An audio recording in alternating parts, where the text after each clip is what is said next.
হজরত আবু বকর সিদ্দিক রাদিয়াল্লাহু আনহুর একটি অত্যন্ত ঈমান জাগানিয়া ঘটনা আছে। এক ব্যক্তি প্রতিদিন এসে তাকে খারাপ কথা বলত, কঠিন ও কটু ভাষা ব্যবহার করত, কিন্তু তিনি সবসময় চুপ থাকতেন এবং হাসি মুখে সহ্য করতেন। একদিন সেই খারাপ ভাষার মানুষটি সীমা ছাড়িয়ে গেলে হজরত আবু বকর রাদিয়াল্লাহু আনহু ধৈর্য হারিয়ে সামান্য জবাব দিয়ে ফেলেন।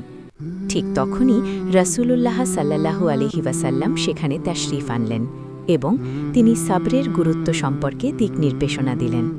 এটা শুনে হজরত আবু বকর রাদিয়াল্লাহু আনহুর চোখ দিয়ে অশ্রু ঝরতে লাগল। তিনি সঙ্গে সঙ্গে অঙ্গীকার করলেন যে ভবিষ্যতে কেউ কঠিন বা জালিমানা কথা বললেও তিনি কখনো রাগ করে জবাব দেবেন না। এই ঘটনা আমাদের শিক্ষা দেয় ধৈর্য ও নীরবতার মধ্যে অনেক বড় শক্তি রয়েছে। যে ব্যক্তি অন্যের জুলুম বা বাড়াবাড়ির ওপর ধৈর্য ধারণ করে, আল্লাহ তাআলা নিজেই তার পক্ষ থেকে জবাব দেওয়ার ব্যবস্থা করেন।